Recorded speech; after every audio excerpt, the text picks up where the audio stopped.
There was a splash from the water next to the boat. Rockford looked round and found himself staring at a funny-looking creature with a large green head, 2 big black eyes, and an awful lot of legs.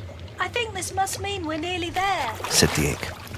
Suddenly, Rockford jumped back in shock as 2 wet tentacles clamped themselves to the side, and then, smoothly, the leggy creature heaved itself up out of the water and onto the boat. 8 further tentacles came over the side as it did, clamping themselves on with hundreds of little suckers. Colonel Utensil and Squid Squad at your service, announced the creature. You're an octopus, said Ick. Wrong, I'm a dectopus. I have 10 legs, count them 10. And are you the Ick? said Colonel Utensil, examining a seaweed sheet he held in one of his tentacles. You're much bigger than I thought. I'm the same size I've always been. Colonel Utensil's big black eyes swiveled and focused. You're speaking without moving your mouth. Squid Squad, form up. There was a splashing from the water beside the boat, and Rockford saw a massed waving of tentacles as 6 or 7 more multi-legged things scurried into action. They lined up in neat formation, and then, squirting powerful jets of water behind them, they began circling round and round the boat.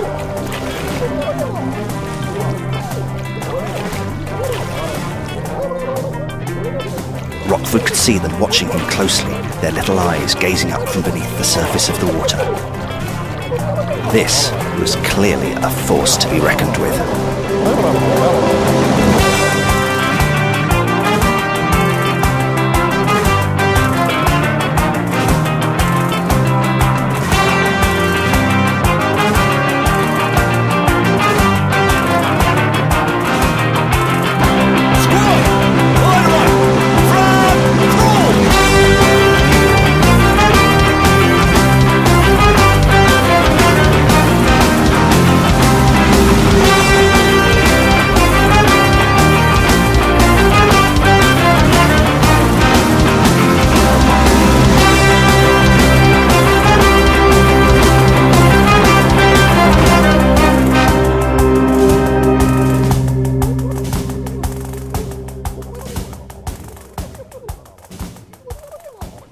They can't come out of the water, said Colonel Utensil, looking down at his little troop. Only dectopuses or dectopie, if you want to be la-di-da about it, ever developed the ability to spend time out of the water. Not, he sniffed, that it ever did as much good.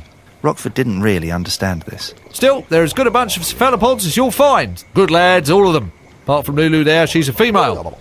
And that's the Squid Squad. Well, the recruitment criteria specify a member of the squid family at least. They come from all over, very old most of them. If it's got tentacles and it squirts ink, it's in, generally speaking. Colonel Utensil glanced down again at his squid squad, bobbing in the water with their legs waving. He looked almost proud, until he snapped himself out of it. Now see here, he said, his 2 large eyes rolling up and down as he scanned his seaweed sheet. You don't match the description I've got for an ick. You are clearly a large and furry animal, and on my list it says small and sticky. You are not small and you are not sticky, and therefore you are not an ick. I am small and I am sticky. That's why I'm stuck. You don't look sticky to me, you look hairy, big and hairy. In fact, I'll describe you as a large hairy quadruped, and on my list it says small sticky vertebrate. There's some funny business going on here, and no mistake. Oh, I think I see the problem. I've got a dog stuck to me.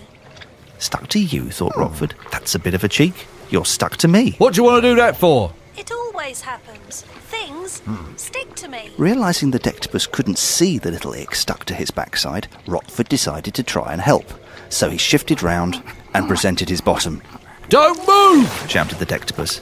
Utensil to base. Large furry mammal in boat currently manoeuvring into hostile position. Request backup. At this, Squid Squad shot to the surface and came hurtling out of the water and into the air. Rockford saw their tentacles extending into kung fu kicks with scary speed. Then they dropped back into the water again. Lesson for trying, but you can't form a truly efficient fighting unit when you can't survive out of water. I kept telling them I need an air-breathing detachment to do this job properly, but the bureaucracy in that place. Now can you see me? Said Ick. Colonel Utensil jumped. Oh!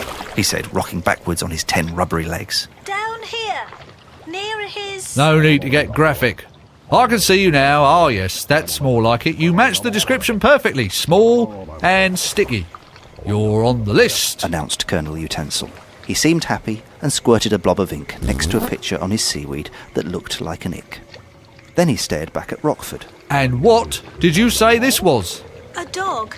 He got stuck to me in Battersea Park. Dog, eh? You're not on a list. Mostly insects today, plus this ick, but definitely no dog. What was this list he kept talking about? And why was it so important who was on it? And why was this island guarded by a squid squad? Rockford didn't have a clue what it all meant, so he just kept quiet, which was generally his way. He found it usually worked. Utensil thought for a second. You haven't got a moth with you, have you? No. Dog instead of a moth, eh? The Colonel seemed strangely pleased by this prospect. Not my problem. He eventually announced. And I need to get wet again. Squad, dismiss! He flipped himself off the boat and swam to the head of the squid squad, who could now hardly contain their excitement. Wait for it, wait for it. Right. Squid squad squirt!